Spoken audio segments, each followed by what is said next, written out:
Everybody to the Workgroup 1 special session. Today we have as speakers Dr. Milosavljevic, Dr. Falamas, Dr. Maansson, and Dr. Metzger. And we should actually start with the first speaker, Dr. Milosavljevic, please. Well, I just reminded that every speaker has 25 minutes plus 5 minutes question and answers, since this taking a little bit of time if you want to start writing your questions during I will have time to read them and propose them to speakers. And you have to use the questions and answers that probably you are now familiar with on the right-hand side of your panel in the AutoCAM application. Okay, so please, Alexander.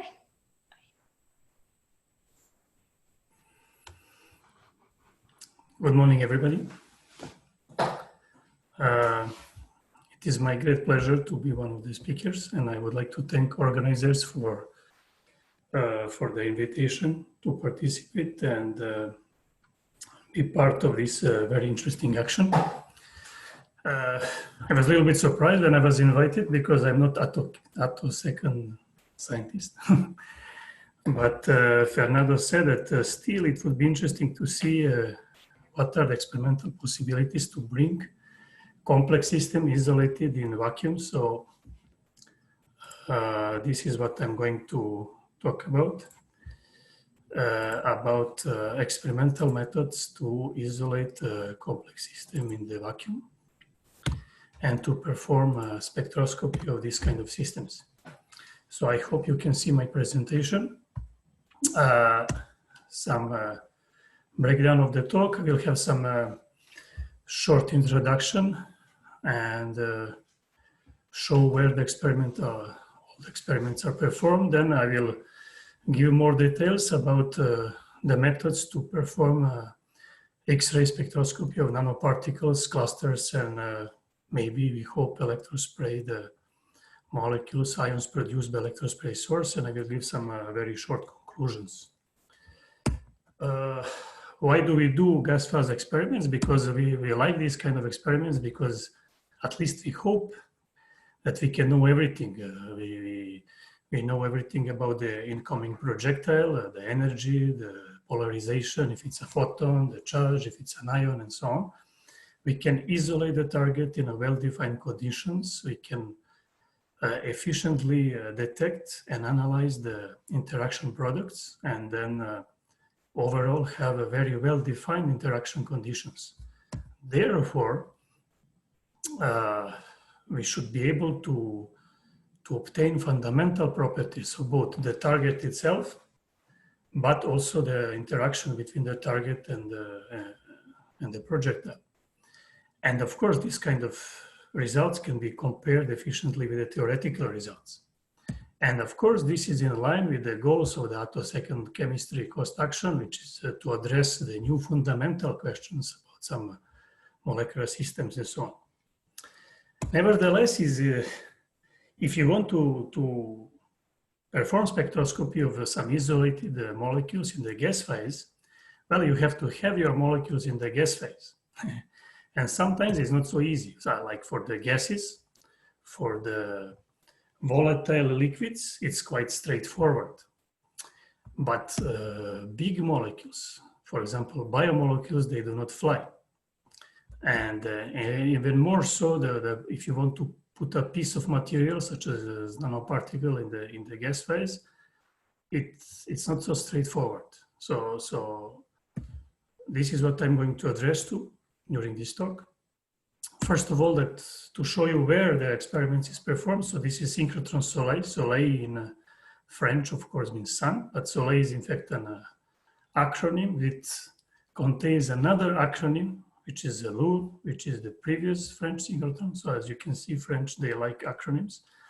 So Soleil is southwest from Paris on the Saclay Plateau. This is now associated also to the new Paris-Saclay University. There are 29 beamlines at Soleil, so I work at the Pleiades beamline. Pleiades is a star constellation, but in fact it's again an acronym.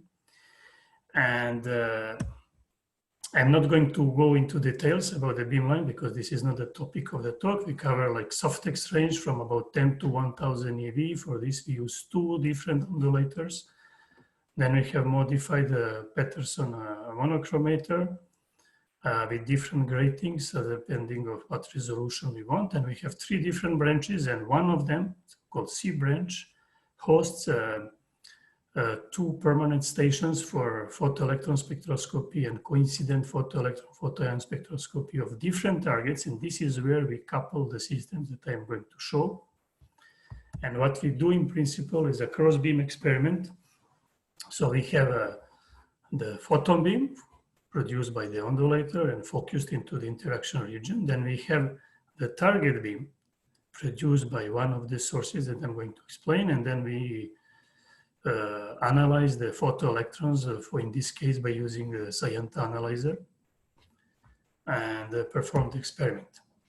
So maybe contrary to the logic, I will start from the biggest system, from the nanoparticles. But on the other hand, this is what we do now routinely.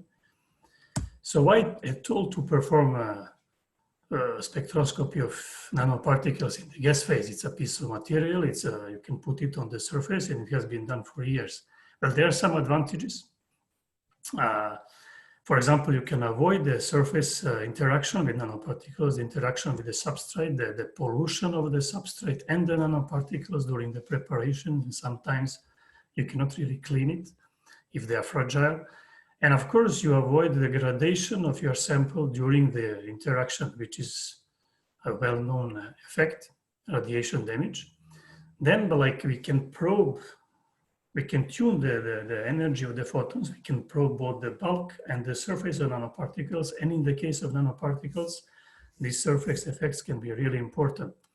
Finally, as we are isolated in vacuum, we can very well calibrate or define the electronic structure according to vacuum level, which is again complementary to what is done on the surface, where they typically do this with respect to Fermi. And these are some systems that we have been investigated recently. Some of them are interesting for the photovoltaics, like this hybrid perovskite nanoparticles and silver bismuth. Some of them are interesting to see the oxidation. Some of them are like functionalized gold nanoparticles that are interesting from cancer research and so on. So how do you bring nanoparticles in the gas phase? You start from the solution. It can be either solution of nanoparticles like this, or it can be a precursor solution and the nanoparticles are formed. When you atomize the solution by using some atomizers, you produce the aerosol of nanoparticles and solvent molecules. And then what you want to do, you want to remove the solvent molecules as much as possible. So if it's water, we use silica dryers, but sometimes it's not water. So then we have a special setup that we have a long metal tube heated and then cold trap. So first to evaporate and then to condensate the aerosol. And then you have a diverger. Most of this goes just into the exhaust because there is a lot of them. Some of them can go to different kind of characterizations, like mobility analyzers to see the size distribution. And some of them goes through the limiting orifice that reduces the pressure, the pumping speed of, it is defined by the pumping speed that you have in your differentially pumped chamber. And then what you want to do, you want to focus your nanoparticles. Because if they are not focused, your interaction, in the interaction regions, the target density will be really low. So what you want to do, you want to focus your nanoparticles and increase the target density. And you do this by using so-called aerodynamic lenses, which is just an area of chambers and holes, but designed in the way according to the fluid mechanics that in fact your large species like nanoparticles tend to stay on the axis of the lens, and your small species like carrier gas, argon or nitrogen or solvent molecules which just disperse. So then you put the skimmer, and then you enter with a focus beam into your ionization chamber, and most of the gas, carrier gas, and the solar molecules will stay in the differentially pumped chamber. So you will perform efficiently the spectroscopy of your nanoparticle target. This is a schematic view of this kind of experiment that we do. Of course, in real, it's always a bit more ugly. It's uglier. This is the atomizer, like here. This is the metallic tube. This is the cold trap, and this is the differentially pumped chamber. You need a huge pumping speed. And then you go into here you see the top of the Cyanta analyzer. One important thing that I would like to highlight is that in fact we can resolve what the signal coming from the nanoparticles and from the small molecules, because the having the nanoparticle beam focused means that the cross section of the beam is smaller than the length of the acceptance slit of the analyzer. So molecules, photoelectrons coming from the molecules that are dispersed will be spread along the whole detector, and photoelectrons coming from the nanoparticle will be always in the centrum of the detector, as you can see here. So in fact, if you look in the 2D XPS image, we know what is coming from the big objects like nanoparticles, we call it nanophase, and we know what is coming from the gas phase, and we use gas phase to calibrate. So here you can see an example of the XPS perform of the perovskite nanocrystals. So we use argon line to calibrate the binding energy. Then we can obtain the ionization potential of the ligand molecules, because in this case, the chemists, they use ligand molecules to arrest the growth of the nanoparticle. And then we can also obtain, with respect to vacuum, the binding energies, but then we can perform the same experiment on the surface and obtain with the rest to Fermi, and then we can calculate the work function, and also we can measure the gap and actually perform the full characterization of the electronic properties of this kind of system, and then of course compare this with the calculations and so on. So this was just an example of how can we measure nanoparticles. Then if we go further to smaller systems, then we come to the clusters. Clusters are a bit specific, and they are different than single molecules, but they're also different than condensed matter, but they are very important. They are like ubiquitous, like you have biomolecules, large biomolecules, and the structure and function of these molecules is defined by this kind of weak bonding and weak interactions, such as hydrogen bonding and Mandela's bonding. So it is very interesting to isolate a cluster in the gas phase and try to investigate its fundamental properties, but also hydrated clusters. So this is not something new. This has been done already for years. We use this kind of cluster source, which has been used and developed in CMAP in Ganil, in Cannes. So you have the oven, you put your sample in the oven, you heat the oven, so you will evaporate your sample. Then you have a carrier gas, helium, going all over, taking the evaporated molecules into the condensation channel, and which is cooled to liquid nitrogen temperature. And then you have aggregation, and you have your clusters at the exit of the condensation channel. In the case you want hydrated clusters, you will go with the helium carrier gas through a kind of Nafion tube, which will give some humidity, which will be carried into the clusterization, let's say, space, aggregation space, and you will have hydrated clusters. And then we put all this in our differentially pumped chamber. We can tune the position of the skimmer, tune the position of the cluster, and bring the clusters in front of the Cyanta spectrometer.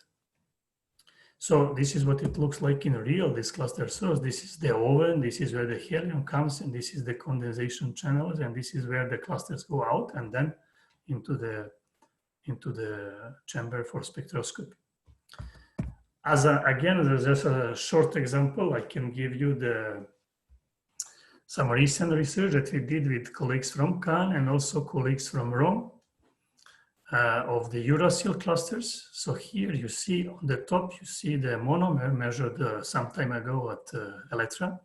And then below is our experimental results measured for the clusters. And then you can see how the calculations really show how the binding energy of in the case of clusters of the carbon and nitrogen and oxygen potentials are moving, shifting with increasing the size of the aggregate, and then finally agree very well with what we measured. It was very nice research, also allowing to show, to test these calculations that tend to predict all these weak bonds and how the bonds affect the binding energies of the system. Okay, all this is nice. All this is interesting and very powerful, but there are still some things that are not perfect. And I said at the beginning that we like to have very well-defined target. And maybe it's not so very well-defined in the case of these kind of sources, because in fact you have a size distribution of nanoparticles, for example, in the case of colon. And then even those small nanoparticles will aggregate to make up droplets of nanoparticles. And then also in the case you produce nanoparticles directly in the aerosol, you still have some size distribution. So you have to deal with this. And then also you have some ligands there that you might know what they are. And also in the case of cluster, you have always some size distribution. You can tune it by changing the energies, the pressure, but you still have it. And maybe the most important thing using this kind of sources, you cannot really have some particular system fragile and very complex, like for example, large biomolecules, you cannot have them isolated and tested and investigated by this spectroscopic means in vacuum. So you need something else.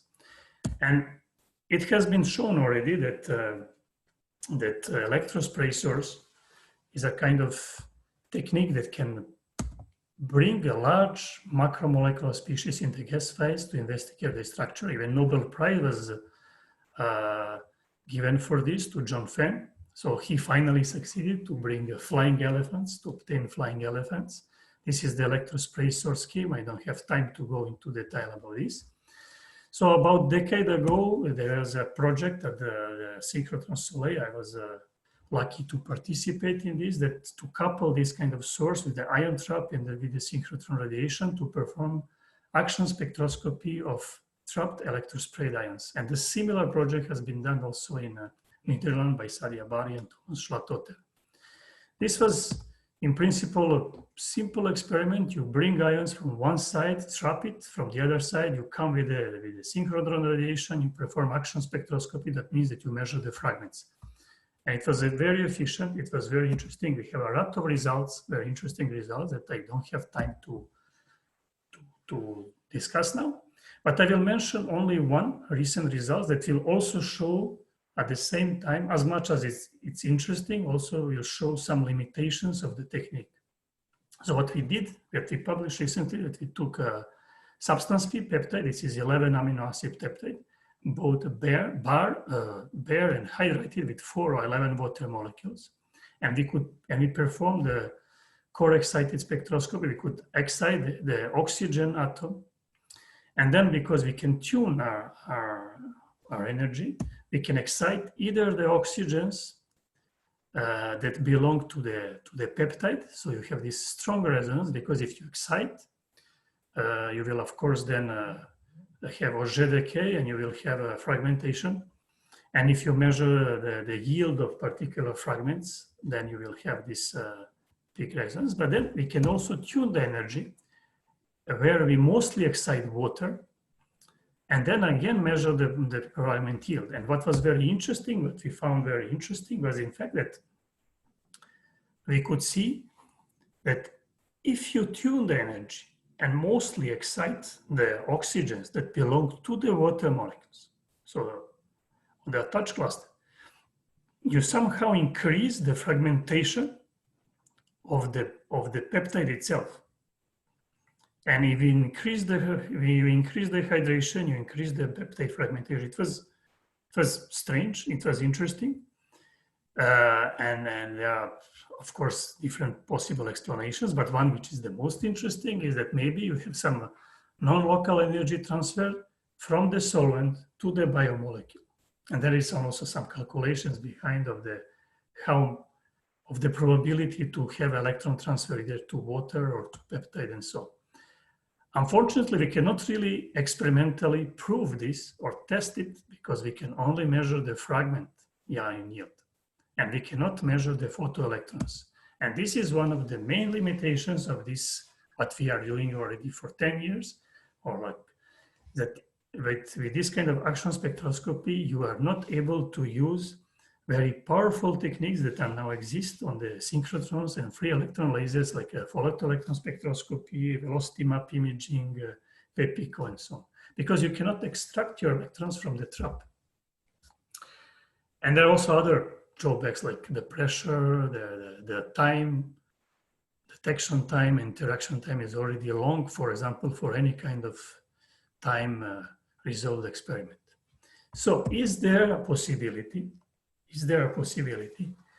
to perform this kind of spectroscopy of the electrospread ions in the kind of cross-beam arrangement that you can detect both the ions and the electrons? Well, the most important limitations is the signal to noise ratio, let's say signal, the target density, because in fact what you do spectroscopy, you want to do spectroscopy of the current of the ion beam, and charged particles do not want to stay together, and then your target density is very low. So if you do some math, you will see that it's not straightforward. Of course, what is good for you is that ionization cross-section is large because you have a large species, let's say peptide, protein, hydrated peptide, whatever. But if you want to increase the current, you cannot increase the current by increasing the charge, because this will just reduce your signal. What is good is to have a very high focus, so the small interaction region, but then if you want to increase the focus by increasing the energy of the ions, again, is not good, because you reduce the efficient target density because your ions are very fast. So technically, it's not straightforward. You need some technical development and arrangements to perform such kind of experiments. So I would say that this kind of very nice measurement of the hydrated peptide is not just around the corner, and the detection of the photoelectrons. Recently, in collaboration with a group from DAISY, a group of Sadia Bari, we had performed a kind of proof of principle, let's say test experiment at Soleil, at the Maya branch at Pleiad. The Maya branch is developed for ion spectroscopy, but for small ion spectroscopy. So we somehow couple the high flux electrospray source from DAISY to this branch. We got some results, but we also could learn what are the limitations and what are the important points in this kind of experiment. 2 minutes warning. Thank you. And I'm just about to finish. And at the moment we have a ongoing project at Soleil, which is also in the collaboration between different beamlines, Pleiades, Desir mostly, then also with Ganil and DAISY, to develop this kind of source to perform spectroscopy, photoelectron, photoion coincidence spectroscopy of electrospread ions. So just to conclude, I hope I showed you that you can efficiently do XPS of isolated nanoparticles and clusters. There are still some possibilities for improvement, like we cannot really do small nanoparticles. But the most important development maybe should come in order to perform a spectroscopy of electrospread ions. So finally, I would like to thank all the colleagues that worked with me on this. So people from Soleil that I work all the time, people from Vinča in Belgrade that perform nanoparticles, and also in Notre Dame, people from DAISY, the group of Sadia Bari, Patrick Rousseau from Ganil, and our colleagues from Italy. Chiara is a PhD student. And I think I can now finish. And thank you all for the attention. This is a nice picture from Soleil a long time ago, before the pandemics, where you could wake up in the morning and enjoy the calm morning at Soleil. Thank you very much.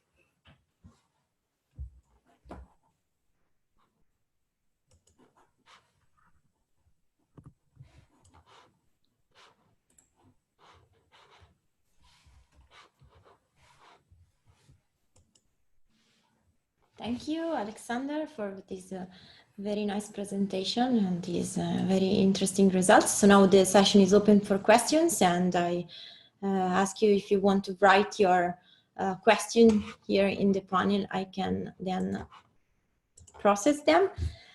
I may start myself with a very short question, just to, as I said, I was impressed by these results. Like this is a topic, the manipulation of complex samples, which is really, I mean, from the experimental point of view, is very fundamental when we want to go to complex systems.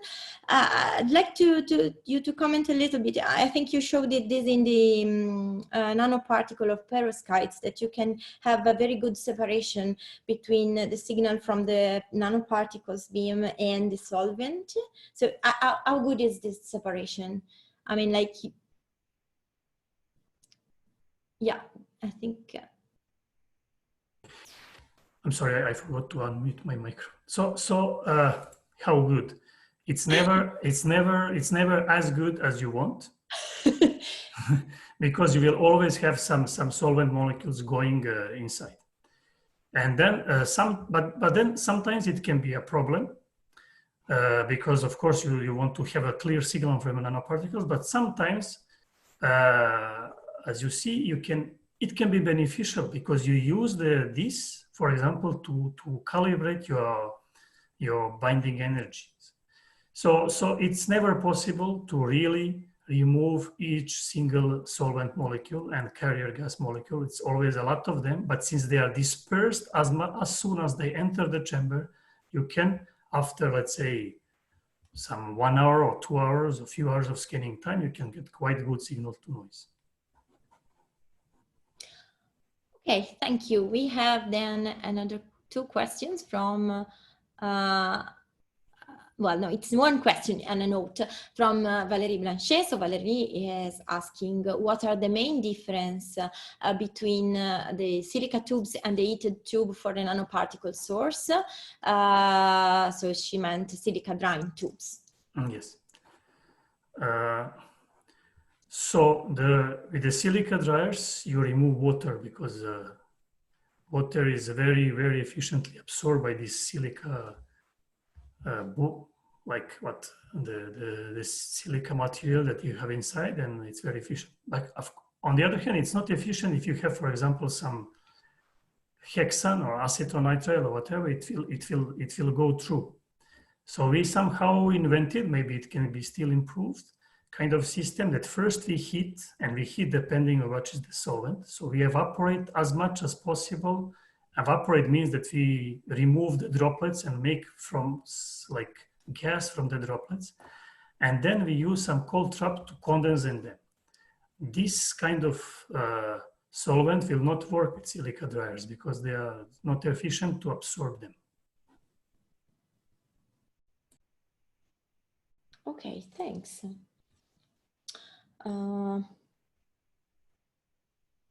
I don't see any other question appearing, so maybe I can thanks Alex. Wait, is there?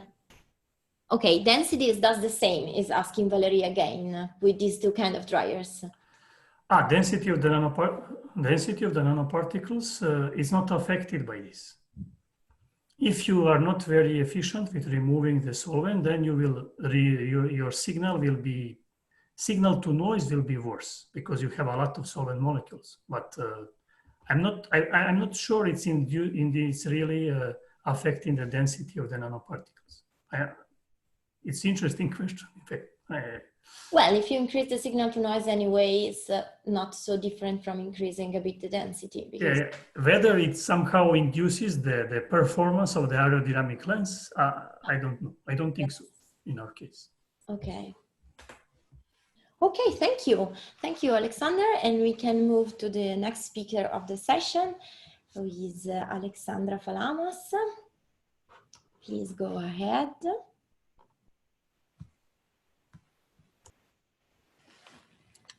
Hello, everyone. And I wish to first thank the organizers for the possibility to present some of my research results today.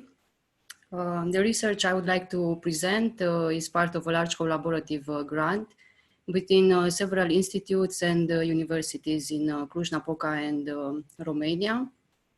And today I would like to talk a bit about some of the investigations we've performed on the energy transfer in light harvesting antenna collected from cyanobacteria. So my presentation is divided as it follows. First, I will introduce the cyanobacteria and the light harvesting antenna. Then I will briefly present the ultrafast spectroscopic techniques that we used, as well as data analysis, and move on to results and some conclusions.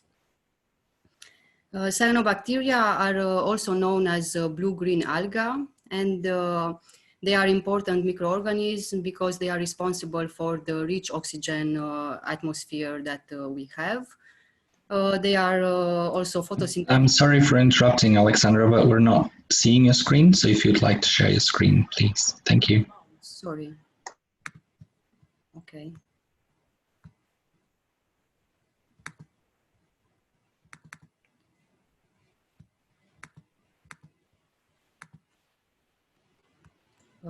Okay. It is perfect. Thank you. Okay. So, okay, again, this was the summary part that I talked about. And as I was saying, cyanobacteria are photosynthetic bacteria that have biotechnological properties as well as industrial ones. And they are used in cosmetics, in foods, and also for environmental detoxification. The light harvesting antenna in cyanobacteria is the Phycobilisome, which is a macromolecular complex composed of Phycobiliproteins that is responsible for collecting the electromagnetic energy and from transferring it to the photosystem and the chlorophyll where the reaction center is.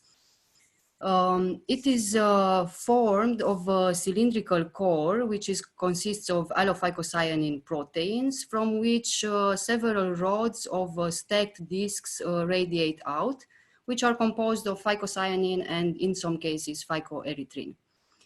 The Phycobiliproteins, which are the subcomponents of the Phycobilisome, as I said, are water-soluble colored proteins to which phycobilin pigments are attached. The monomers of the proteins are usually formed of two subunits, an alpha and a beta one, on which one or several chromophores are attached. The trimeric discs, usually two trimeric discs, are stacked together to form a hexamer. And these, the trimers and the hexamers are usually the preferred conformations of the proteins. Also, the proteins are divided according to their optical properties. And as you can see in the bottom left figure, because of their broad absorption spectra that narrow the gap of the absorption spectrum of the chlorophyll, they contribute to the total energy that the cyanobacteria can absorb and further use for photosynthesis. So the absorption spectra of phycobiliproteins coincide with the excitation spectra, and the lower energy chromophores that absorb the energy transfer and concentrate their energy to higher wavelength absorbing chromophores and the lower energy ones. And this is possible only if the pigments are at a favorable distance and have the right orientation of their dipole moments. And this unique assembly of the Phycobilisome allows a highly efficient unidirectional energy transfer, which always flows from the rods of the Phycobilisome to the Allophycocyanin core and then to the reaction center. So the aim of our study was to investigate and map out the ultrafast excitation energy transfer in the Phycobilisome and the Phycobiliprotein subcomponents. So in physics, in chemistry, and in biology, researchers have been interested in understanding the dynamics of various processes. And depending on the lifespan of the process that we are studying, we can use different measurement instruments. So just to give some examples, if we are looking at the activity of humans, we can use a stopwatch to measure it. Or if we want to look at the wing flap of a hummingbird, we can use really fast cameras. So considering this analogy, if we want to study photochemical or photobiological processes, we can use ultrafast lasers and employ ultrafast spectroscopic techniques, which are used to study the dynamics on extremely short timescales, and processes such as charge transfer, excitation, energy transfer, or photoreaction dynamics can be investigated. So in this study, we used two time-resolved spectroscopic techniques. Time-resolved fluorescence, which investigates the time dependence of emission of molecules after they were excited with a laser pulse. And here we use the time-correlated single photon counting, or TCSPC. In this method, the sample is excited with a high repetition laser, at which point a chronometer is started. And then the fluorescence photons are emitted after a moment of time, at which point the chronometer is stopped. So if you can measure these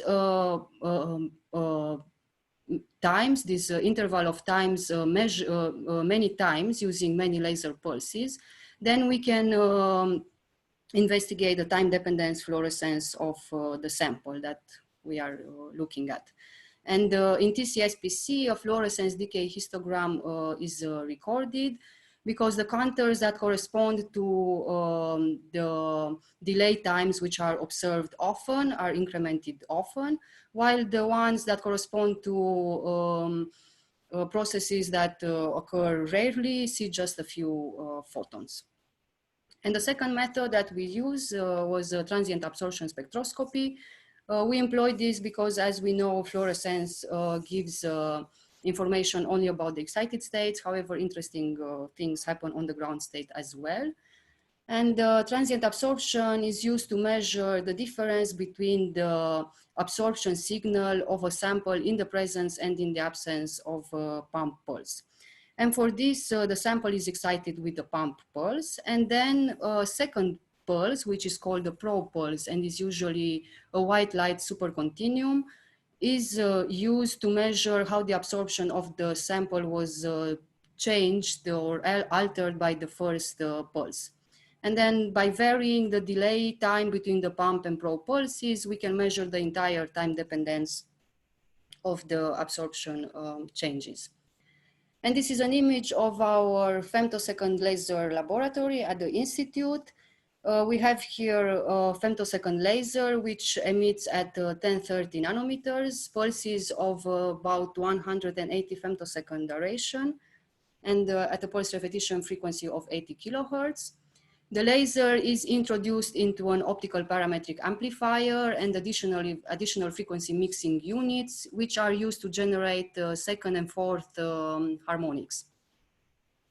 And then the laser is connected to two time-resolved spectroscopic setups.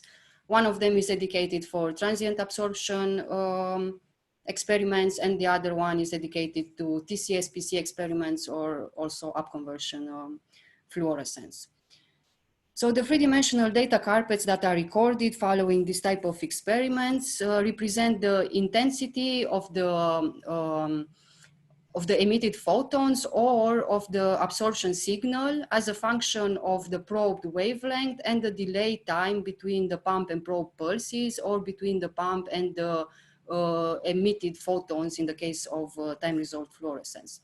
And the way to analyze this data is by cutting the data carpet horizontally at a certain delay time, in which case we obtain the transient absorption spectra or the fluorescence emission spectra in case of fluorescence.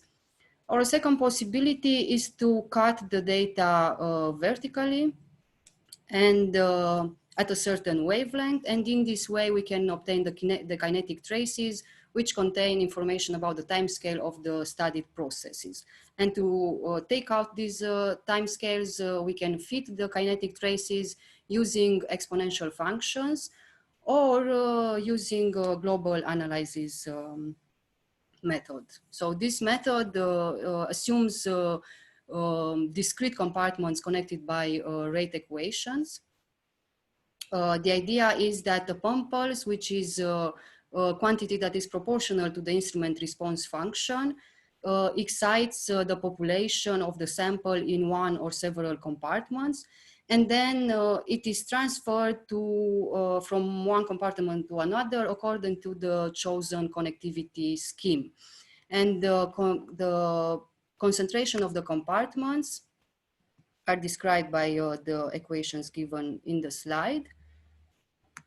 So when a sequential model is used, we obtain in the end evolutionary associated spectra that represent the evolutionary steps in the spectral evolution. And in general, these spectra represent mixtures of coexisting molecular species, but provide information about the spectral dynamics and the time evolution of the system. Also, in the ideal case, these evolutionary associated spectra will represent the true species associated to the real photochemical species. Okay, so we obtained the Phycobilisome, the light harvesting antenna. We extracted it and purified it from a type of cyanobacteria, which is called Atrospira platensis, and which is also known as spirulina. Morphologically, we found out that the PBS is composed of a three-cylindrical core made of Allophycocyanin, from which 6 rods of phycocyanin hexamers radiate out. And the absorption and fluorescence spectra characteristic to the PBS are given in the figure. We can see that the absorption spectrum presents a broad spectral width, which reflects the quantity of chromophores that absorb the incoming radiation, while the fluorescence spectrum shows a narrower width, indicating that only a fraction of the existing chromophores emit fluorescence. From the Phycobilisome, we purified its subcomponent Phycobiliproteins, and we obtained phycocyanin and Allophycocyanin with phycocyanin in a higher concentration. The purity of the Phycobiliproteins was estimated based on the difference between their specific absorbencies and the total absorbance of the protein at 280 nanometers. The absorption and fluorescence spectra are given, characteristic to each protein are given in the figure. And a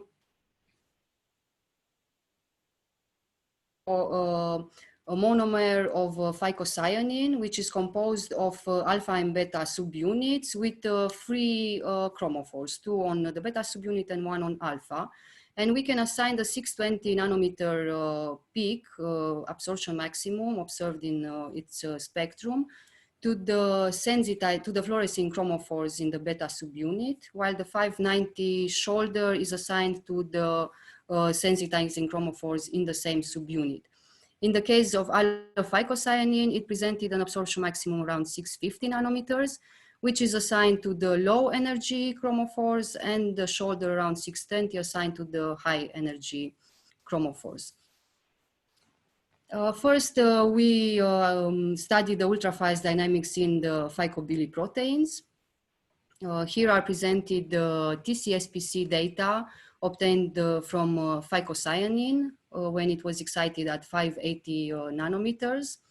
And the data require the B exponential function for a satisfactorily fit. However, the short time component that we identified was smaller than our instrument response function. So we can only assign the long component, which had a value of around 1.3 nanoseconds, to the fluorescence lifetime of the terminal emitting chromophores in phycocyanin. So we moved on to the transient absorption spectroscopy to identify further ultrafast dynamics. And here are presented the results. So when the protein was pumped at 580 nanometers, We observed the ground state bleaching, which occurred immediately after the excitation, and 2 positive absorption bands at the wings of the absorption, at the wings of the bleaching band. The bleaching signal recovered with decreasing the pump probe delay and presenting a slight red shift, and both the bleaching and the positive absorption bands decayed on a similar time scale. We applied the sequential model with 3 compartments to decompose the data into 3 simple time dependencies of compartment populations. The first associated spectrum presented a minimum around 625 nanometers, which corresponded well with the absorption of the alpha chromophores in phycocyanin. So we assigned the ultra short component that we identified here of 850 femtoseconds to the energy transfer between alpha and beta chromophores. The second and the bleaching, so the ground state bleaching in the second and the third evolutionary associated difference spectra presented red shifting as the ground state repopulated. And this can be assigned to spectrally different forms of beta chromophores. So this suggests that the excitation energy was then transferred among spectrally different chromophores, beta chromophores, which afterwards relaxed back to the ground state in approximately 1.3 nanoseconds. We then moved on to studying the ultrafast dynamics in Allophycocyanin. And here are the TCSPC results obtained from the sample when it was pumped again at 580 nanometers. The data was investigated using a sequential model with 2 compartments. We obtained a short time component, which was on the time scale of our IRF. I just want to mention here that the evolutionary associated fluorescence spectrum associated to the first compartment presents fluorescence maximum, which is shifted, which is blue shifted to around 655 nanometers, indicating that this emission comes from spectrally different chromophores that transfer their energy to the final emitting chromophores in Allophycocyanin. The long time component we identified was of 2 nanoseconds, and the evolution associated fluorescence spectrum was very similar to the steady state fluorescence spectrum of Allophycocyanin. So we assigned this kinetic component to the fluorescence lifetime of the final emitting chromophores in Allophycocyanin. We moved on to transient absorption spectroscopy, which we performed on the same sample. We pumped the sample again at 580 nanometers, and the results are presented in the top left figure. And to the right are given transient absorption spectra obtained at different delays between the pump and probe pulses.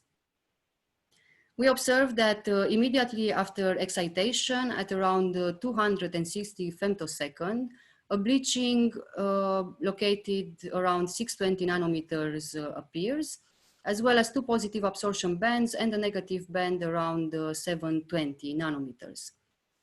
At about 400 femtoseconds after excitation, a second bleaching appeared, located around 650, 655 nanometers. The 620 nanometers bleaching decayed rapidly in a few hundreds of femtoseconds, followed then by a slow recovery, while the 650 nanometers bleaching showed a slow recovery throughout the entire time scale. We assumed again a sequential transfer model to analyze the data, and this should mimic well the excitation transfer inside the Allophycocyanin transfer, and obtain both fast and slow excitation energy transfer processes. So the first evolutionary associated spectrum presents a bleaching around 620 nanometers, which corresponds well to the absorption of the high energy chromophores in the allophycocyanin trimer. Therefore, we assign this ultrafast component of 370 femtoseconds to the localization of the excitation energy on one of the two phycocyanobulin chromophores. The second evolutionary associated spectrum presented two bleaching minima around 625 and 655 nanometers, and both of these correspond well to the absorption of the high and low energy chromophores. Therefore, we believe that the energy transfer between pairs of low and high energy chromophores takes place in about 40 picoseconds. And then the last evolutionary associated difference spectrum shows a minimum around 660 nanometers, which corresponds well with the emission, fluorescence emission of allophycocyanin. So we assign the long kinetic component of 2 nanoseconds to the radiative and non-radiative relaxation of allophycocyanin chromophores back to the ground state. And in the end, we moved on to the investigation of the Phycobilisome antenna. First, I will present the time-resolved fluorescence experiments. The system was again pumped at 580 nanometers, and the fluorescence maximum of the PBS was observed around 660.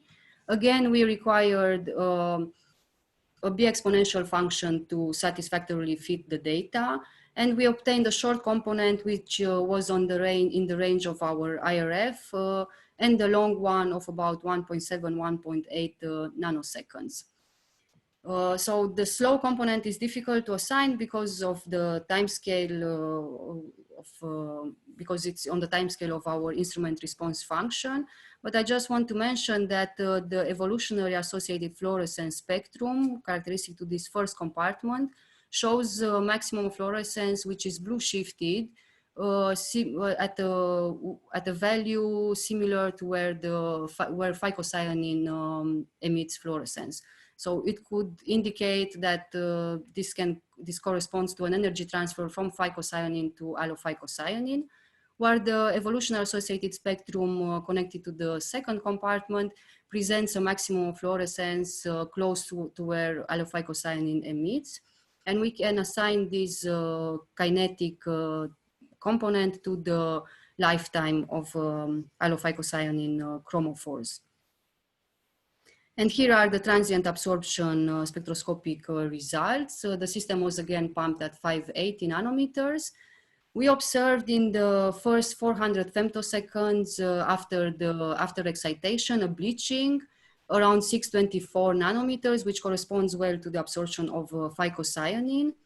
Then in the following 100 picoseconds, the ground state bleaching repopulated and presented a slight red shifting.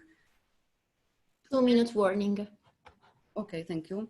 And at delays longer than 140 picoseconds, a second negative band appears around 660 nanometers, which could indicate stimulated emission from allophycocyanin. Also, this band decreases without shifting in more than 100 picoseconds. So applied again global analysis using a sequential model and 4 compartments to fit the data. And we obtained 4 kinetic components, and the evolutionary associated difference spectra are presented to the left. The first one shows bleaching around 620 nanometers, which corresponds well with the bleaching observed in the case of phycocyanin. So this value, moreover, this ultra short value is comparable to the one obtained for the energy transfer between the alpha and beta chromophores in phycocyanin. Also, I would like to mention here that the 370 femtosecond ultra short component identified in allophycocyanin does not find the correspondent in the Phycobilisome data because of the phycobiliproteins configuration within the PBS, and also because of the pump pulse at 580, which should be mostly absorbed by phycocyanin. The second evolutionary associated difference spectrum corresponds well to the ones identified from phycocyanin. So we assigned the 14 picoseconds to the energy transfer between the phycocyanin disks within the rods of the PBS. The third one shows a minimum around 634, but also presents spectral components similar to the ones observed in the case of allophycocyanin. So we assigned this 120 picosecond component to the rod to core energy transfer within the PBS, while the fourth and final spectrum presents only negative values from the entire spectral range, with a minimum at 660, which corresponds to the emission of allophycocyanin. So we assign this long component of more than 1 nanosecond to the fluorescence lifetime of the emitting chromophores in allophycocyanin. So to conclude, we obtained high purity grade phycobilisomes and phycobiliproteins from Arthrospira platensis. We identified the optical properties of the samples, and also we resolved the ultrafast dynamics and the energy transfer pathways within the PBS and its subcomponent phycobiliproteins.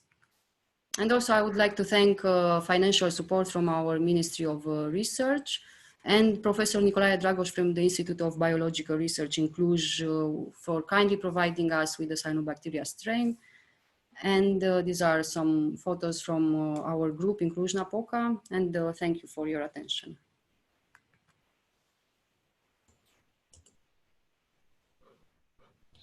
Thank you, Alexandra, for presenting these interesting results. So now the session is open for questions. And while we allow people to write down their question, I may start asking the question. So I saw that you pumped the system all with 580 nanometer, right? How did you choose the pumping wavelength? Yes, so these are the results that I presented here, but actually we performed various experiments with different pumps. So we tried the pumps also in the red spectral region to see how both the phycobiliproteins and the phycobilisome react when pumped with higher wavelengths and lower energies. I see. And you didn't. And what about higher energies, photon energies? It would be interesting or not?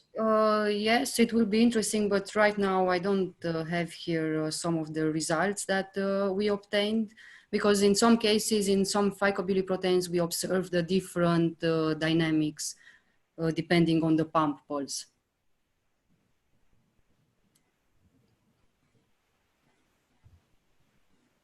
I still see no question. So I may, well, another question could be on my side. So would it be interesting to explore the very initial few femtosecond on this ultrafast dynamics that you were investigating? Yes, it would be interesting. Unfortunately, our systems are limited in this time range.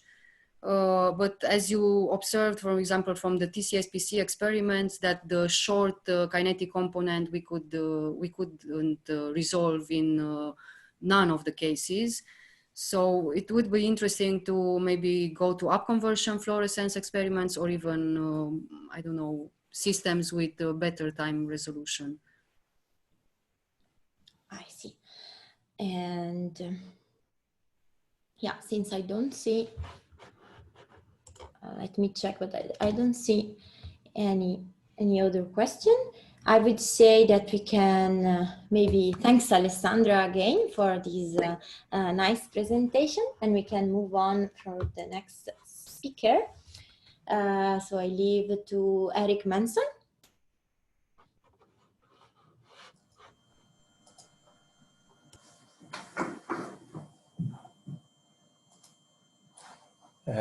Hello, and thanks to the organizers for inviting me.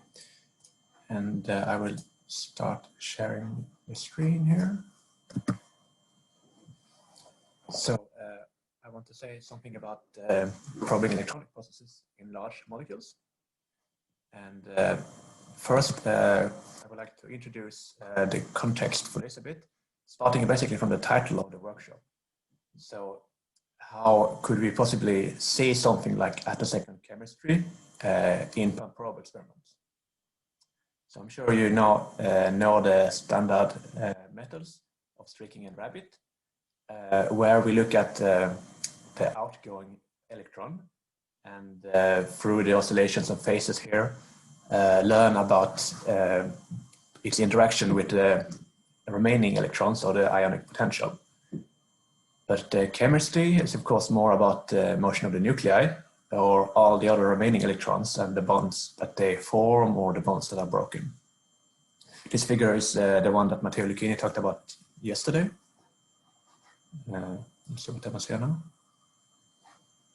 So am I still on or? Yes, we can hear you, Eric. There was some Yes. audio issues, so if you can just make sure that you don't touch the headphone a lot. Thank you. Okay.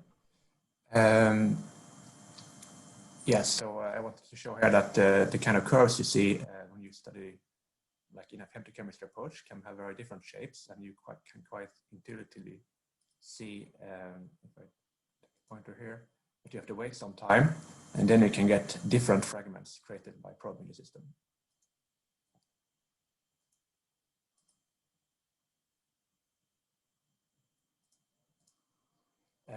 The way that the electrons that remain in the molecule have been studied, especially now in larger molecules, started with looking at the beating of electronic states, where particular parts of the molecule can have an increasing and decreasing charge density that shows up when you probe the system in that part. Of course, it could be interesting to look at an actual electronic transition. And one of the first applications of attosecond pulses was to look at the lifetime of the hole in a krypton atom related to Auger decay. The previous talk showed us some fluorescence lifetime studies, and you can also look at things like internal conversion or intersystem crossing in molecules. Usually that you're seeing longer lifetimes for those, shown in the right here in the USA. And there is not so much, I think, to be found showing this kind of transition rates in molecules. I include in the middle also interatomic Coulomb decay, although that's from a neon dimer. So it's not exactly a normal molecule. But in all these cases, it's exponentials that you're looking at and fitting rate constants to them. But so what I will be talking about is also in this dotted box here about electronic transition rates. But relating to what Fernando said in the opening of the session or the conference, I would think that we can do some kind of attosecond chemistry if we understand this transient electronic phenomena and are able to link them to what happens on the nuclear time scale and how the bonds are broken and formed. And what I will show you is that in a molecule with 15 atoms, we have now been able to access experimentally an electronic transition rate.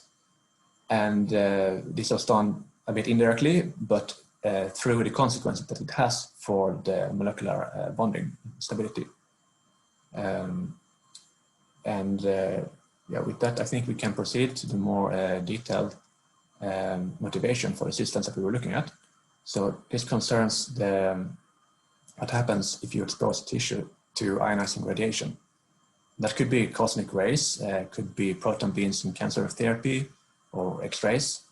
It doesn't matter so much what the primary radiation is because mostly it will hit water in the tissue, and then you will have scattering processes that reduce the secondary electron energies, so that in the end the electron energies that do most damage, like strand breakage of DNA, are in the 10 to 30 electron volt region. And what we are doing instead is that we don't send any high energy beam. We produce the same energy with an attosecond XV pulse. By doing this, we can synchronize it with a probe to get much better time resolution. And we can look at the dynamics that happens just after the ionization. So it's known for this kind of systems. They have been studied a lot in the ultraviolet instead, that are ultrafast relaxation mechanisms. And people have been very interested in the stability, the photostability of DNA or the nuclear bases themselves, because that's obviously important to preserve the genetic information when you're exposed to sunlight or also background radiation. Now, as physicists, we don't really go into all details of repair mechanisms that exist in biology, but we take one isolated molecule in vacuum, and we study what happens after the ionization, and look at conditions for when the bonds are broken or when you can possibly dissipate the energy in other ways. So we will be talking about adenine today, and it's the A letter of the nuclear base. And it's known that the ionization is 8.5 eV, and with either electron impact or ion impact, it has been shown that you can create a stable dication from it. In our experiments, we sublimate this in an oven, and then through a flow of helium, we carry it down to a mass spectrometer. And this helium gas also provides some cooling, but we're not doing clusters with it. And then we use a VMI as a mass spectrometer, and the whole thing is used on a pump probe beamline, where a titanium sapphire laser has first been compressed in a gas-filled hollow core fiber to about 4 femtoseconds. It's on the left side here. Then you split it into 2 arms. One of them we use with krypton in this case, we do harmonics, and we also use a polarization gating method so that we can get an isolated attosecond pulse. The other arm sends the probe pulse, and then we can do a standard pump probe experiment. We also use a co-propagating helium neon laser to actively stabilize the interferometer because it takes a while to do the experiment. If we start by looking at a mass spectrum, this is what you get from only the probing near-infrared pulse. So we can actually ionize the molecule with the intensity that we use, but we don't break it. There is only a very small amount of the fragment with the lowest appearance energy. If you instead use only the attosecond XCV pulse, the situation is really different in that it's not at all stable in this energy range, so quite differently from the ultraviolet. So I know that already on Wednesday, Francesca was going through a few of the slides to introduce what we've been doing in different experiments, but I have to take the full story to really go stepwise here also. We also have been doing various theory collaborations, and compared to this stability observation, the first thing that the group of Angel Rubio here at CFL did was to do time-dependent DFT just in the air and fast dynamics, and it doesn't really matter which orbital you take away an electron from to ionize it. You will see results similar to this figure, that within 100 femtoseconds there are many bonds that extend a lot, and this is basically also supporting then that the molecule is likely to break. Then for the pump probe experiment, we select a few of these ionic fragments, here shown on the right, and we look at the dependence on the delay between the XCV pulse and the near-infrared pulse. On the left, the near-infrared pulse comes earlier, and you see that all the curves are flat. There's nothing really happening depending on the delay then. If we send the near-infrared pulse after the XCV, you see some steps in that the smaller fragments grow stronger and the largest fragments go weaker. And this basically means that we're breaking the molecule into smaller pieces. And it's completely expected because we're adding energy in form of the near-infrared pulse. So we help overcome any barriers in the system, and it's just breaking more easily. I also show some of the lifetimes here for the decaying part of this effect, and it's around 100 femtoseconds. But we also see something quite different, which is the entire molecule doubly charged. And this curve is different in two ways. If you start from the right, it decays faster with 24 femtosecond lifetime. But we also had to include a parameter for the rising edge as a kind of delay of 2.3 femtoseconds. So generally, this observation is a lot more surprising because we still add energy with the near infrared pulse to get this effect. But in this case, we're not breaking the bonds. We're just removing another electron. And the dication at all has not been reported with photons before, as far as I can see. And then there is the question of this delay that we find in the beginning. Now, actually, the previous talk by Alexandra was showing this kind of exponential rate models. So I think you have a feeling for this already. But I just want to say a few words that it's relatively simple, this model for us. We just need to consider some rate populating the state that gives us the signal when probed. And then that there are other mechanisms that make it to decay in a way that doesn't give the signal anymore. So we can call the rate K, and we can call the inverse of the rate tau for some kind of characteristic time. So in this model, you get the difference of two exponential curves if you solve it. On the right, I show first starting from the simple case that is achieved in the limiting situation when the rising edge is infinitely fast. So you directly start in this state that your problem. Then you see just a step with an exponential decay.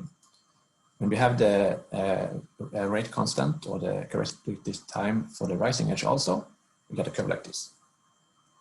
Of course, then there is the instrument response function or the pulse durations that we have to convolute everything with.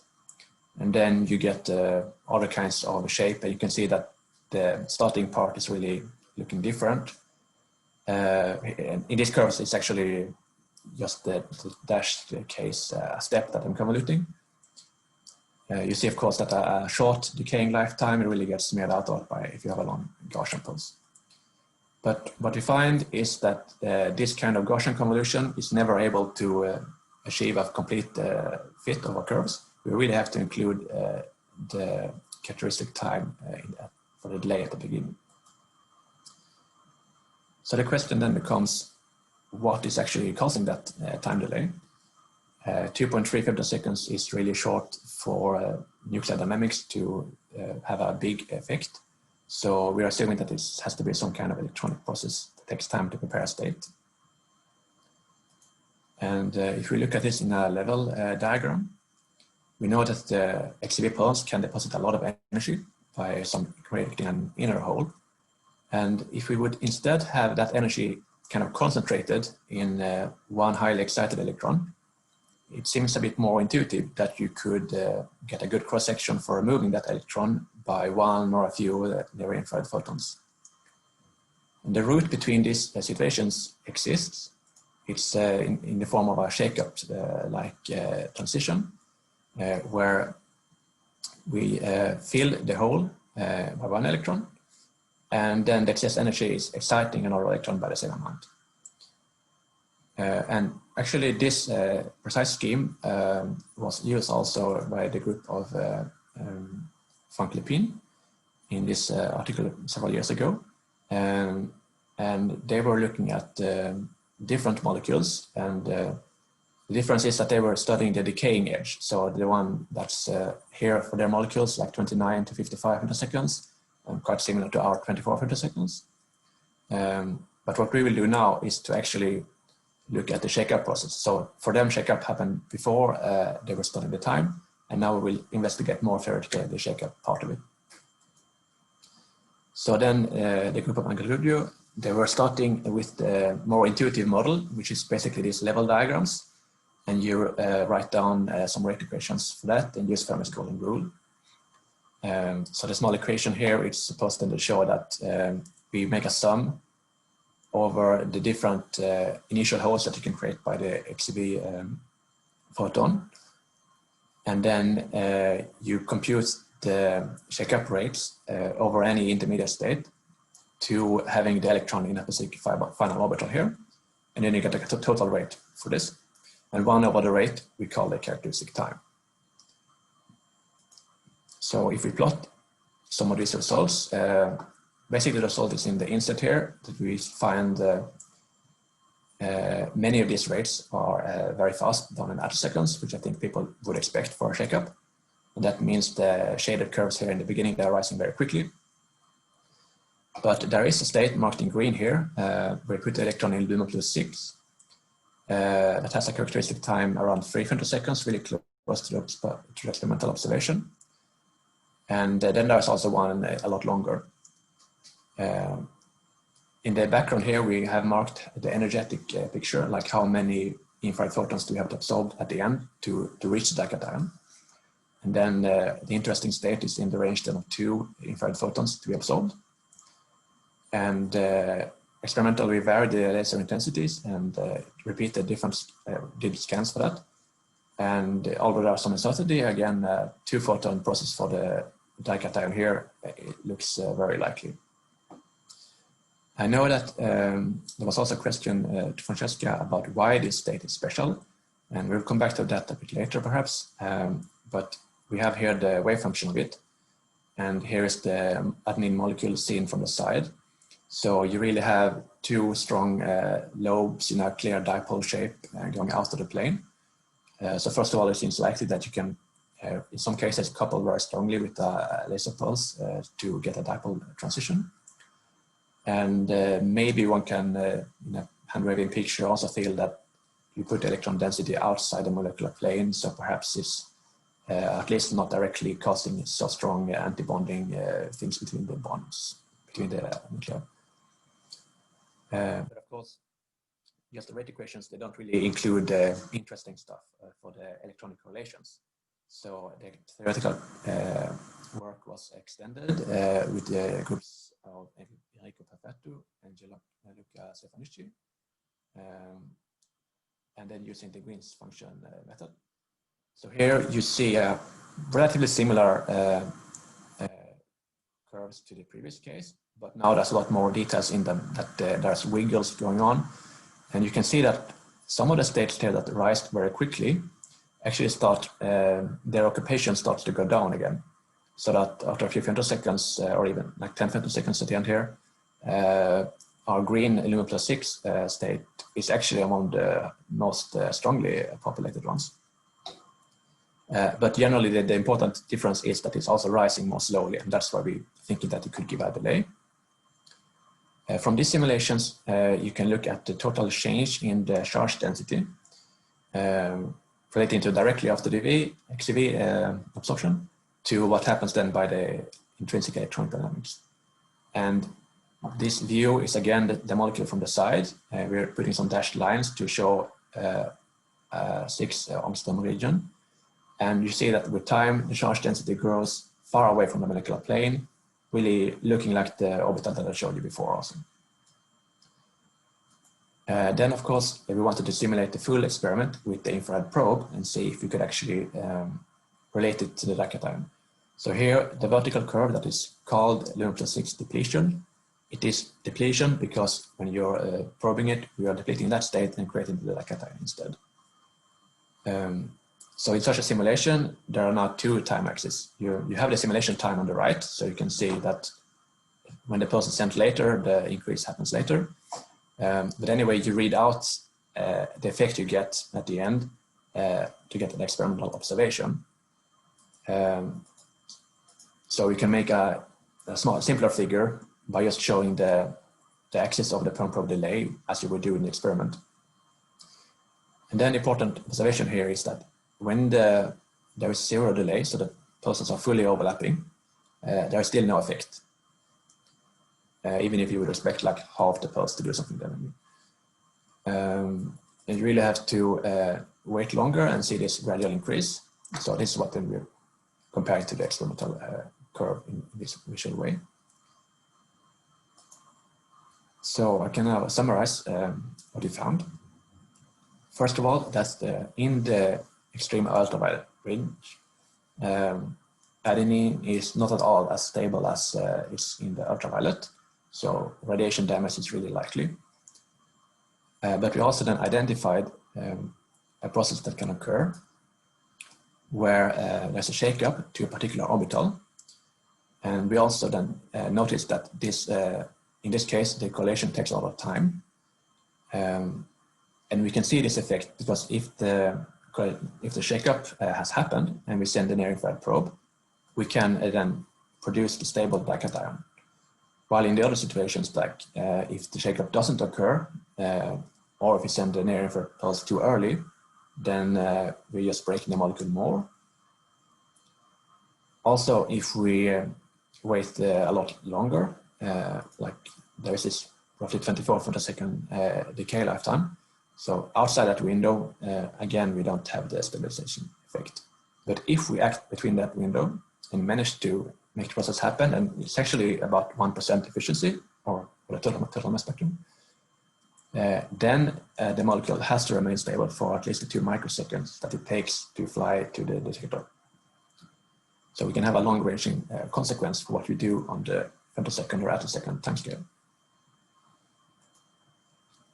And yeah, maybe I should also add here before I go to the end that exactly what those 24 femtoseconds correspond to is not known. The simulation we did was with fixed nuclei, but I mean, I mentioned the other type of experiments done in other molecules where it was described as internal conversion.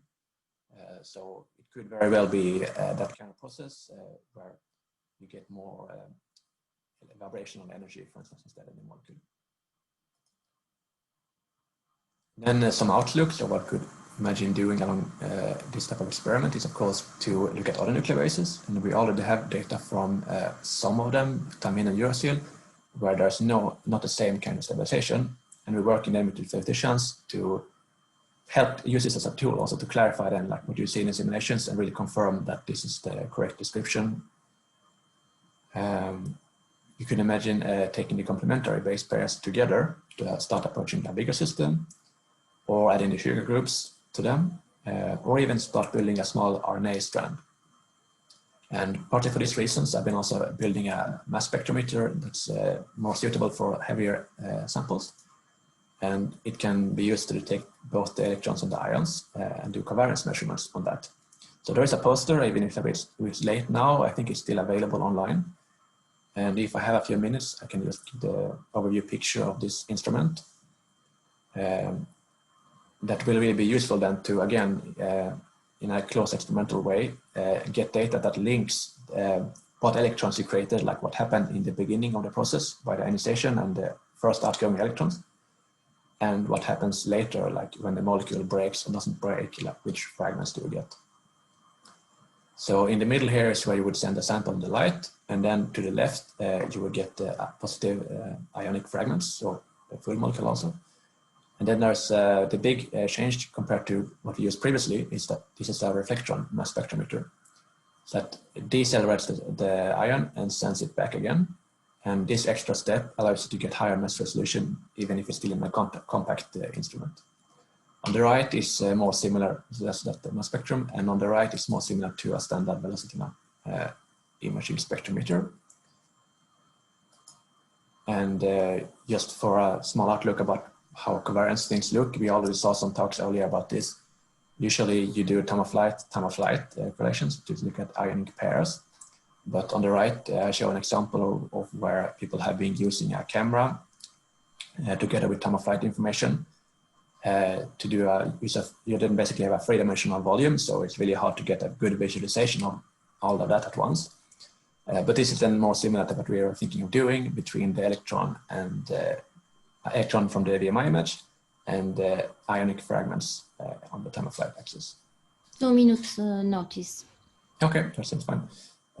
On the poster, we have the first demonstration where we don't do this with the electrons yet, but to have a very clear, simple signal, we do basically what's in this picture also, that we look at an image on the ion and the time of flight of the same ion, just to verify that we have the synchronization working. So to conclude everything, we have shown that we can actually learn about electronic dynamics in the nucleobases adenine. And we have a measurement of the delay or the rate of the shakeup, and it's non-zero, so we can see that it's not zero, or 2.3 femtoseconds in our case. And I think this is the first time that such a rate of like electronic transition or relaxation has been measured in any molecule at all, or at least a bigger molecule. And we also then, thanks to the theoretical work, can really identify which orbital electron is put in that allows this stabilization by photonization. So Francesca already mentioned most of this, but in the lab, there are, besides the new instrument for correlating the electron velocity map image from a single shot to the molecular fragments of the same shot, there is another development of the beamline where we can do ultra-short ultraviolet pulses, which can, for instance, be used to excite the dynamics in a molecule without ionizing it, or possibly ionize it with a narrow spectrum.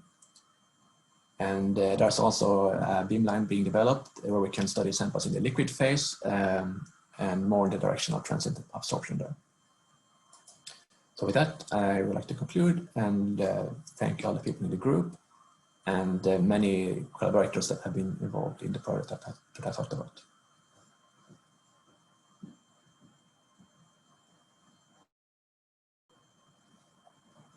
Thank you, Eric, for the very nice presentation and for sharing these nice results.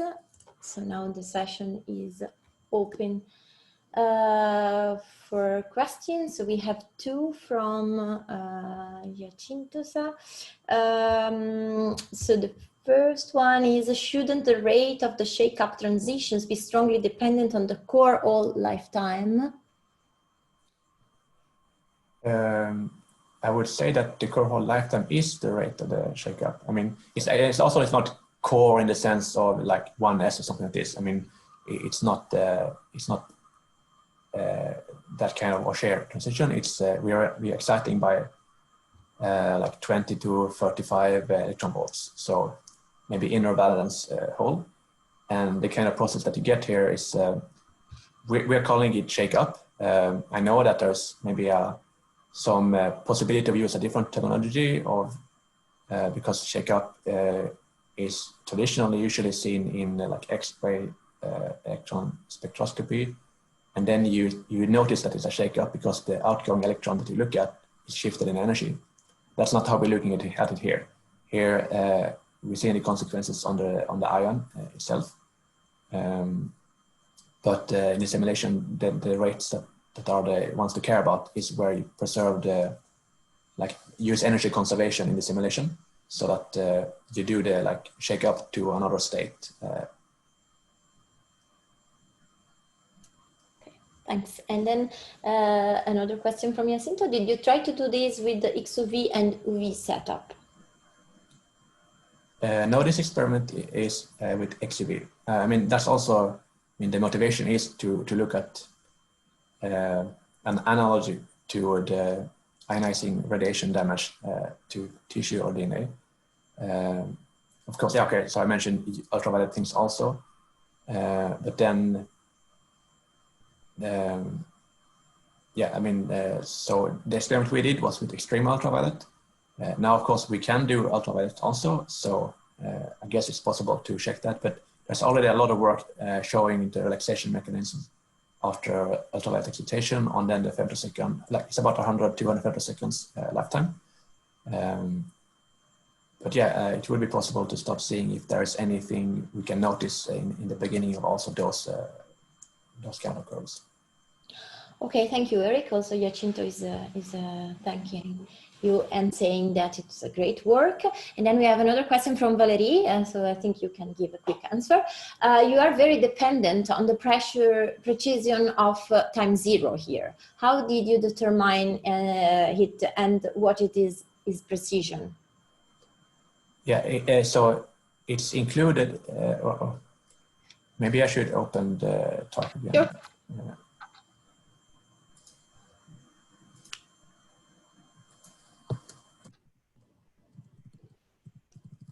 So if we come to the speaker, basically. So the way that we have, first we did an independent fit where you let assume a step function for each fragment and the decadon. And then you can simply see that all the independent fits line up really well for all the other curves, where the dashed line is here on the screen. But the dication is later. And then you can average all the others. And of course, each fit has a statistical uncertainty. And then you get the uncertainty of the average. And then you again use the individual uncertainty of the dication. And you do the combined error of these things.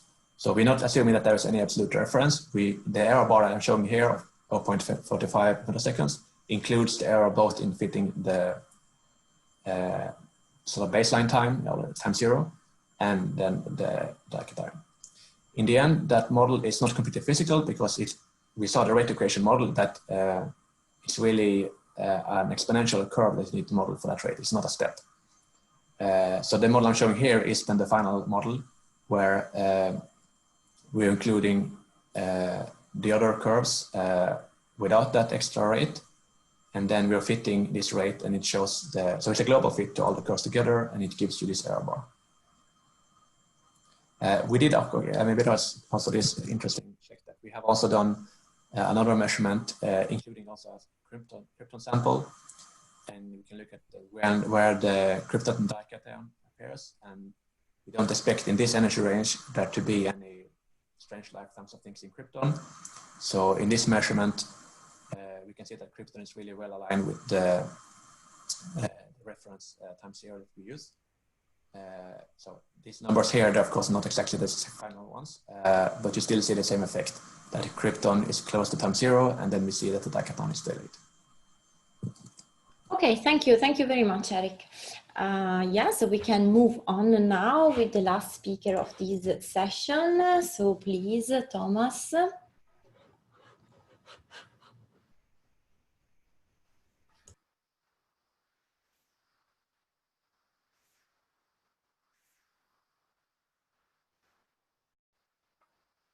So I hope you see my picture and you can hear me clear. So thank you very much, Katharina, for the introduction. Welcome, ladies and gentlemen, to my talk about high power, ultra-fast industrial thin disk lasers. The topic to talk about lasers is a bit exotic here in this meeting, but I hope you still enjoy my talk.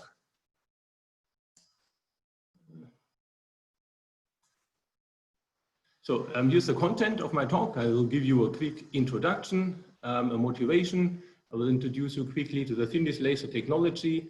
I will talk about our, let's say, current workhorses, our high energy and high power lasers. And I will give a quick outlook what we do in respect to nonlinear compression. If we have time, I will introduce you to our 1-joule laser for laser lightning rod, and I will wrap up the talk at the very end. So here's the introduction. You know, most of you probably don't know Trumpf. Now, Trumpf is a machine tool manufacturer divided into two business divisions. So one is for flexible sheet metal processing, so cutting, bending, also of course laser welding and laser cutting. And the other big business division is laser technology. Trumpf has a total sales per year in the order of 4 billion euro. And currently I probably have around 14,000 colleagues within the company. Of course, you know, Trumpf Scientific Lasers here is one of the subsidiaries within the business technology division for lasers, among all the others for, you know, carbon dioxide lasers, the big lasers for creating this 300 watt of EUV light for semiconductor manufacturing, thin disk lasers, marking lasers, diodes, fiber lasers, and engineering, which mainly produces small optics for the laser diodes, and Amphos is in the meanwhile also part of the Trumpf group. So here's the motivation. Why do we build these lasers? So I just collected a few applications our customers do with our lasers. So there you have, for example, inverse Compton scattering. Now you shoot a low energy photon on a fast moving electron, and then you can convert the low energy photon in an X-ray. You can of course do high harmonics. Mainly it's done with OPCPAs. We work very hard to make our lasers ready for electron acceleration via laser wake field acceleration, of course. By shooting, you know, ultra fast laser onto a surface, you can generate EUV or X-ray. This is very important for semiconductor industry, for wafer metrology and wafer diagnostic. You can use our lasers also for pumping titanium sapphire. If you would like to upgrade your sapphire, to let's say multi-kilohertz and high energies, you can use also one of our lasers. By focusing our laser in air, you generate, as you can see here in this picture, a filament, and this filament radiates also terahertz radiation. You can use them for terahertz generation. And at the very end of my talk, probably I can give you a quick outlook what we do with filaments. Use the thin disk technology, probably most of you know them.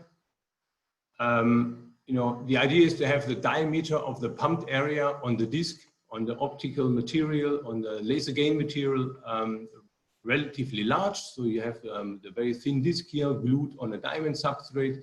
The diamond substrate acts as a heat sink, which is water cooled here from the backside. And even if you pump the hell out of the disk, you can still generate a very high brightness output. This is how it looks like in a normal CW laser, commercial laser. Maybe not so interesting, but it shows how nice and how beautiful this technology is we can use for our ultra-fast lasers. So here you have the pump diodes, the cavity where the disk here sits in this thin disk laser head and acts like a reflecting mirror. You have the output coupler, and then it's transported here via fiber to the workpiece for cutting and welding.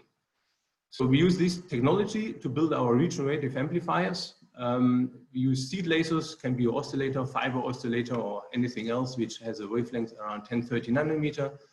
Typically, we stretch our pulses in a fiber break rating. We pick them with a pulse picker, and then we pre-amplify them further to the nanojoule or even microjoule level. And then we plug them in here via BBO pocket cell inside this regenerative amplifier cavity. We let the pulses oscillate here. Every time the pulses bounce via the pumped thin disk, they accumulate energy.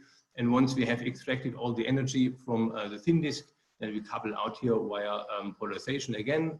And then the laser is guided through the grating compressor to compensate here for the stretching in the beginning. So it's a typical CPA laser.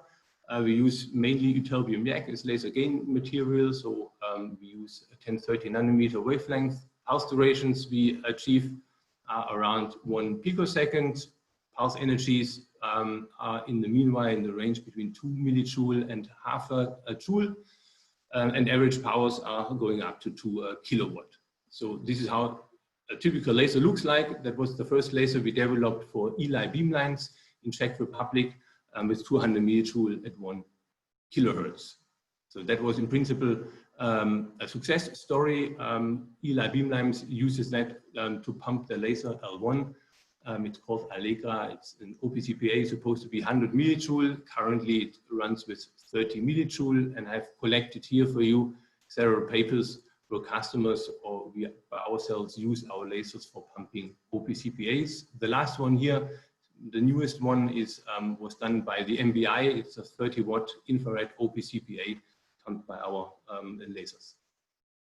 So I promise this is the last slide, which is, I call it a sales slide, and then I will go deeper into the development. So, our platforms deliver between 2 millijoule, 200 watt, 50 millijoule, 500 watt, or the one we developed for Eli. This is actually our most popular laser right now with 200 millijoule and 1 kilohertz. And if you combine these two lasers, we can generate a high energy and high power platform, which delivers in the meanwhile 200 millijoule and 1 kilowatt. Okay, so now let's talk a bit more about development, about the 1 kilowatt laser we just developed in our laboratory. So the some technical issues here with the pointer. So the fiber laser acts as a seed laser for our amplifier. It has a bandwidth of roughly 8 nanometers, so that's broadband enough for our ytterbium yak lasers. Has a pulse duration typically of 300 femtosecond. Here you can see a autocorrelation trace and up to 100 microjoule seed energy. That's how such a laser looks like. The idea of the DIRA 1000-5, so the 1 kilowatt laser, to merge basically two smaller lasers with 500 watt into one system. So this small 50 millijoule 500 watt laser looks in principle like this. You have a seed laser here, the True-Micro 2000, and then this is a thin disk laser head sits here. We have some compartment for the electronics. That's the regenerative amplifier cavity with the pocket cell. And here you can see the grating-based compressor. So this laser system here performs very well. You can see the output power versus the pump power. The maximum pump power we have available is 2.7 kilowatt.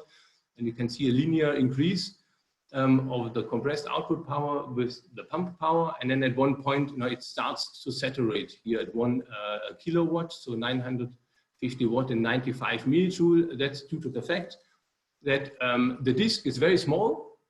Very thin, it's 100 micrometer thin, and it cannot store more energy than this 100 millijoule. So no matter you pump more here, the energy saturates at 95 or 100 millijoule. You can also see this here in the efficiency. You pump more and more, you get slightly more out, but the efficiency drops, and typically the operational point of this 500 watt laser is here, where we have the highest efficiency and roughly 600 watt of power. So the question is now, can we double the energy and also the power by adding a second thin disk inside the amplifier? So the setup looks like this. We have here again, the thin disk laser head. We added a second one. So you can see here the regenerative amplifier cavity, the seed laser, the electronics to keep the laser alive, the pocket cell here, and this box here is for in and out coupling, and a bit larger compressor to handle the high energy. So then this is the output power here again versus the pump power, and you can see at 5 kilohertz, yes, indeed, you can double the energy to 200 millijoule. You again see here slightly saturation behavior. So in fact, true, each disk delivers roughly 100 millijoule. If you go to higher repetition rates to have less energy, you can go up to almost 2 kilowatt of average power. So you're also true, you can double the output power. If you go to 1 kilohertz and pulse pumping, the same laser system can also deliver 260 millijoule. But of course, the operational point for the laser system is here, 5 kilohertz and 200 millijoule. We upgraded the laser system here with larger gratings, so 40 centimeter large gratings to also have shorter pulse durations by spectral shaping. We achieved at the output almost 5 nanometer bandwidth, so there are no nonlinearities involved, so it's all pure amplified by the amplifier, and this gives us a beautiful pulse duration of around 500 femtosecond. The m square before compression is roughly 1.5. We had some difficulties to attenuate the beam without messing up the beam quality. So we're still struggling to attenuate this beam. So it's not so easy to have a, let's say, attenuation for this high power without messing up the beam quality. The laser runs stable, a few minute warm-up time, then it runs during the day nicely stable. If you zoom in here, you can find this curve. It seems very, very stable, but in fact, this is the photodiode we are using to stabilize the pump power to the output energy. So of course, the photodiode we use for stabilization is very stable. But if you look at each single pulse, at each shot, you record it over 10 seconds, you find out that the RMS stability of this laser is 0.3%. So the laser is very stable. Now, we got excited and we thought, okay, what happens if we exchange these two thin disks with two thicker disks? Can we double the output energy? So we used the same laser system, plugged in these two thicker disks, and you can see the output energy versus the pump energy. And yes, indeed, the output energy was here in this case at pulsed pumping at 1 kilohertz, 550 millijoule. So for me, that was a very surprising result. Same laser, same cavity, nothing has changed except the two disks. Now we could double the output energy just like this. So this was an afternoon result. The spectrum here supports still 600 femtoseconds, and the laser was not optimized for these two thick disks, so the cavity was not touched, and we had still an M square of 1.3 before the compression, so it slightly degraded from 1.1 to 1.3, and we have this slight ellipticity, but usually by optimizing the laser and also with a telescope behind the laser, we can compensate for that. But still, it's amazing, you can have out of this laser half a joule of energy. So this is how the laser looks like. You have the box with the electronics, the seed laser, the two thin disk laser heads, the regenerative amplifier cavity, and that's the compressor, two gratings, and the roof mirror for the compressor. So now we have a good base with 0.4 joule after compression, 500 femtoseconds, 2 kilowatt of average power, and you might ask, what comes next? So of course, we work very hard right now on nonlinear compression to reduce the pulse duration of our lasers. We work on multipass amplifiers to increase the pulse energy. Also, we work on the thin disk laser technology, and very important here is the auxiliary technology, mainly electronics for condition monitoring, and also artificial intelligence, so that you can also control and the laser nicely also by remote control, and the laser knows basically by itself when it will die, and you can schedule a service meeting before the laser finally will die. So now a few words about nonlinear compression. So we started our development by using this seed laser we typically use with 100 microjoule, 300 femtoseconds, and we were shooting it through these 4 plates.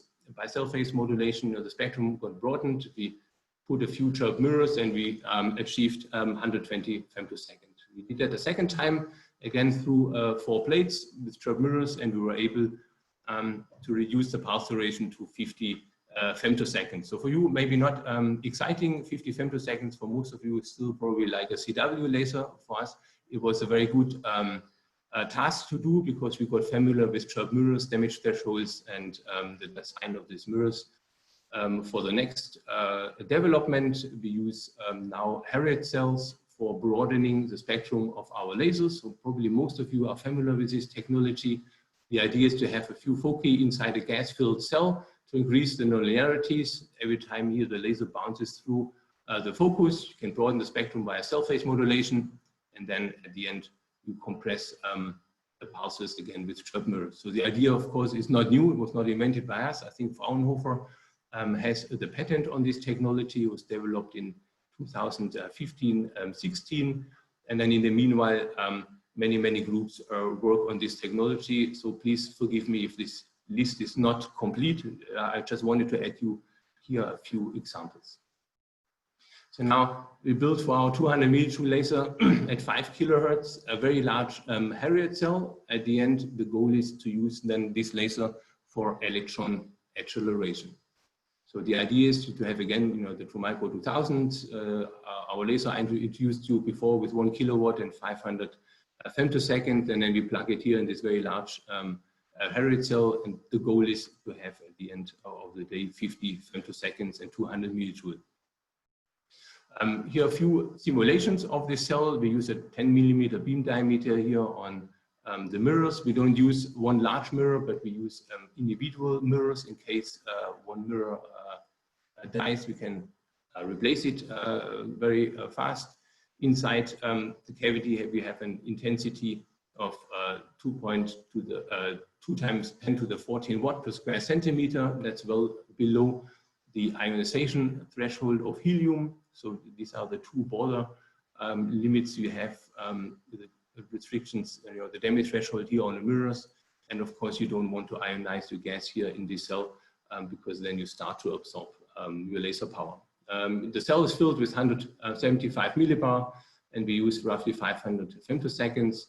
And if you plug here in this calculation the spectrum, you can see the spectrum, how it's broadened via the number of passes inside this Harriet cell. And at the end, after 45 or 60 passes, you have a beautiful broadened spectrum. Here you can see the Fourier transform, how it becomes shorter with the amount of passes through the cell. and after 54 passes, you get this nicely spectrum, which supports then at the end a Fourier transform limit of 34 femtoseconds. It's not a dream, it becomes now very real. So this is a picture from our laboratory here from last week. The Harriet cell has arrived, and now we are about to assemble it inside the laboratory. Here in the background, you see Patrin working on the laser. Next step, I think we have a few more minutes time. I will introduce you to the high energy multipass amplifier we develop here in the frame of the European funded laser lightning rod project. We would like to do the same what Benjamin Franklin did 1752 with his kite. We would like to shoot into the sky our laser beam, create a filament. So filament is nothing else than a conductive path. And we would like to actively discharge the cloud or the electricity. So the laser we develop is basically our 200 millijoule laser, and we add a few multipass amplifiers to increase the energy to more than 1 joule before the compression, and then after the compression, the goal was to have 1 joule. We did not succeed with the 1 joule, but the laser, given the small time we had to develop the laser, can now deliver 700 millijoule compressed output with 1 picosecond. And for example, here, if you shoot 100 millijoule into the air here in the laboratory, you can generate a filament which is roughly 2.5 meter long. Now the laser is installed in France to do some horizontal experiments in an old accelerator hall from the 60s. It was for a long time not used. You can see here some plants are growing inside this hall, so it's not the best environment to install a large laser. The laser sits here in the tent, and you can see the laser, how it shoots down the hole. And at the end of the filament, you can see the white light generated by the propagation through air. So the idea is later, to shoot the laser via the tip of a metallic post into the sky, and the filament here guides the lightning away from sensitive sites. The ultimate goal is, of course, to install the laser on the mountain here, the mountain Sentis. It's southern from the Bodensee in Switzerland, and they have a lightning research facility here in this building, and this is the tower they use to attract basically the lightnings. Our idea is to install the laser here on top of the building and then shoot here with the filament into the sky to actively trigger lightnings. So of course, this is the dream. We don't know if it works, but we're very confident that somehow we can generate a very long filament. The filament we generated in Paris was roughly 100 meters long. Okay, that's a summary of my talk. I have shown you several lasers. We have plenty of energy and also average power, for example, for pumping OPCPAs. We work very strong on nonlinear compression. So the big one is 200 millijoule, 30 femtoseconds. We also work on smaller pulse energies with small Harriet cells. We have here a PhD, Yannick Pfaff, working on these nonlinear compression schemes. We have multipass amplifiers. We achieved 0.7 joule after the compression. The laser is installed in France. We have projects towards multi-kilowatt and multi-joule in the meanwhile. And historically, we also built OPCPAs, but we found out our customers can do this way better than us and really tailored for their needs. And that's the reason now why we concentrate here on the high energy lasers. This is what we can really do very well and where we are good at. So thank you very much for your attention, and I'm ready to take questions. Thank you, Thomas. Thanks for showing these impressive results. So let's see, you have some questions appear here. And in the meantime, I have a question myself that's maybe not.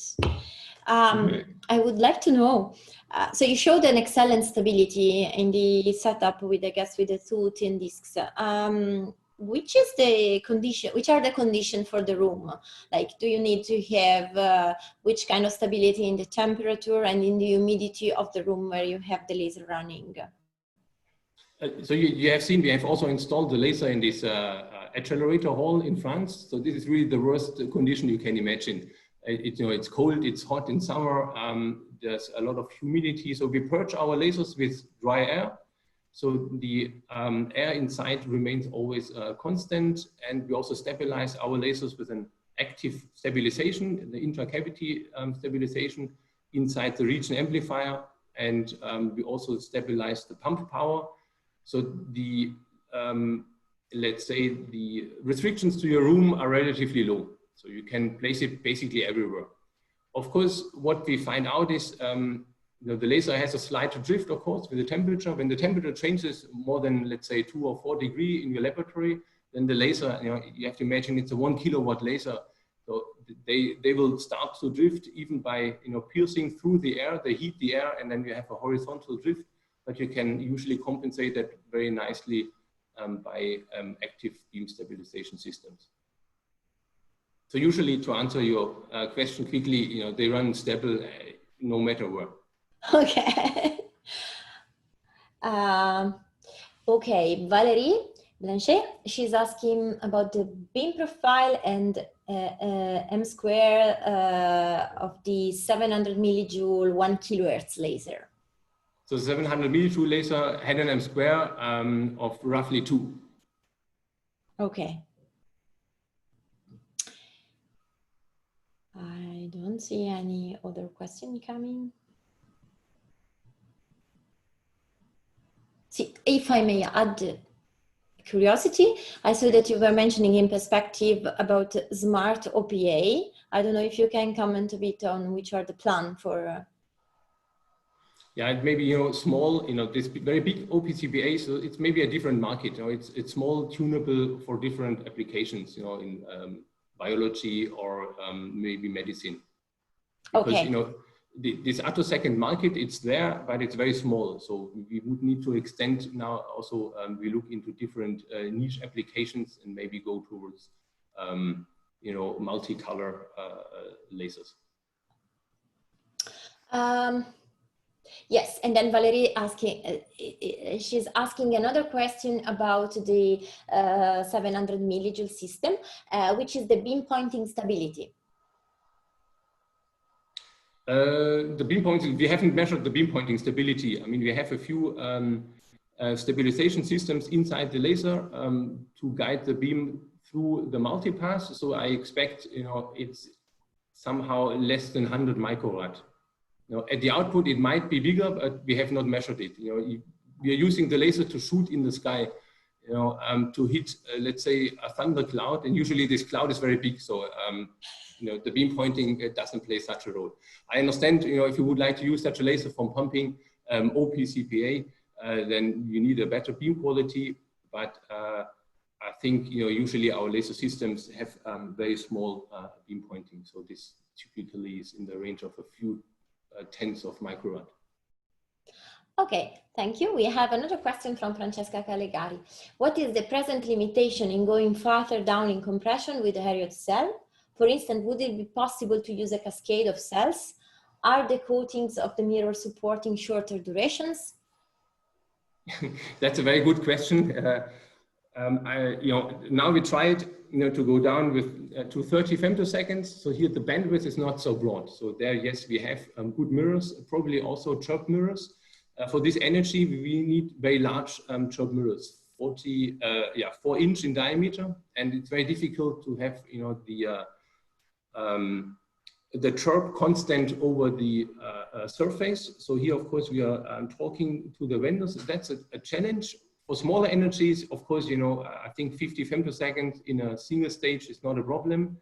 The second stage, at DESI, Francesca was, I think, also on the paper. They had, I think, with higher losses, also less than 15 femtoseconds, if I remember right. So yes, there are, mirrors, but of course, if we talk about 200 millijoule and very high energies, there must be somewhere also a limit. So we need to talk here to the mirror vendors. And unfortunately, I don't have a clear answer so far. So we are talking to them, and we have a mirror development as well. especially right now for the 30 femtosecond. Everything beyond will be in the future. And I hope we can maybe learn also from Francesca and their collaborators about what mirrors they are using, and we can maybe develop them further. Okay, thank you. Well, I guess I don't see any other questions, so I thank Thomas and all the speakers of the session again. And with this, I close the session and thank you all for attending it. Thank you, Katharina.